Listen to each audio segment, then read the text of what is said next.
میرے پاکستانیوں، میں جو آج آپ سے بات کرنے لگا ہوں، کل ایک ISPR کی پریس کانفرنس ہوئی اور اس کے اندر انہوں نے ایک دو باتیں کی تو میں مجبور ہوں کہ میں آج اپنی قوم کے ساتھ بات کروں. جو انہوں نے بات کی کہ یہ پاکستان کے خلاف بغاوت اور اشارہ سارا تحریک انصاف کے اوپر کہ ہم نے بغاوت کی ہے، کہ ہم یہ پہلے سے تیاری کر رہے تھے بغاوت کرنے کے لیے، اور یہ اپنی فوج کے خلاف یہ سارا یہ ہم نے کیا. اور جس طرح کی وہ بات کی گئی، مجھے ایک بڑی تکلیف ہوئی اس کی.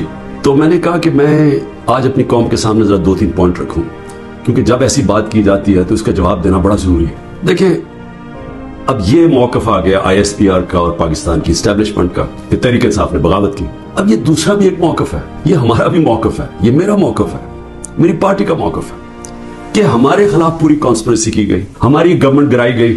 اس کے بعد 25 مئی کو ہمارے ساتھ جو ہوا، کسی پولیٹیکل پارٹی سے ایسا نہیں ہوا کہ وہ لانگ مارچ کر رہی ہے اور 2 دن پہلے گھروں میں گھس کے اٹھائے جا رہے ہیں لوگ. کتنے ہزار گھروں میں پولیس گھسی رات کے صبح کے 3 بجے. یہ پہلی دفعہ کسی پارٹی سے ایسے ہوا. میرے اوپر قاتلانہ حملہ ہوا، مجھے قتل کرنے کی کوشش کی گئی.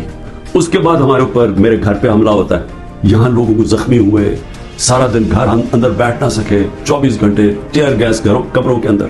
کبھی کسی لیڈر سے ایسے نہیں ہوا. 18 مارچ کو پھر میرے اوپر ایک قاتلانہ حملہ ہوتا ہے. اللہ کا کرم ہے کہ میں بچ جاتا ہوں.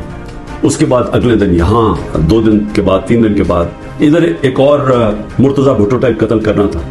تو سازش تو کیا ہو رہی تھی؟ سازش یہ ہو رہی تھی کہ ایک پارٹی جو جیتنے جا رہی تھی الیکشن، اس کو پارٹی کو ختم کرنے کے لیے لیڈر کو ختم کرنا تھا. اور پلان تب سے بنا ہوا تھا، کیسز شروع ہو گئے تھے مہینوں کے اندر. جیسے 70 سال میں ایک آدمی کے اوپر ایک کرمنل کیس نہیں ہوتا، چند مہینے میں آج 170 سے زیادہ کیس ہو چکے ہیں.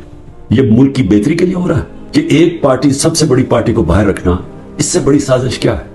جمہوریت، سب سے بڑی پارٹی کو ختم کرنے کا مطلب جمہوریت ختم کرنا، اور جمہوریت ختم کرنے کا مطلب آزادی ختم کرنا ہے.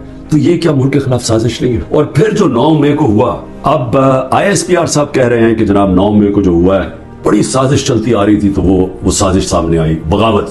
مجھے یہ بتائیں، میں جب یہاں سے، مجھے پتا تھا پکڑنا انہوں نے مجھے 9 مئی کو، میں اس سے پہلے ویڈیو ریکارڈ کر کے گیا کہ اگر مجھے پکڑنا ہے مجھے وارنٹ دے دیں اور میں آرام سے اپنے آپ کو آپ کے حوالے کر دوں گا. کوئی ضرورت نہیں ہے کہ یہ جو میرے گھر کے باہر ہوا کہ پولیس، 1000 پولیس اور رینجرز اٹیک کر رہے ہیں.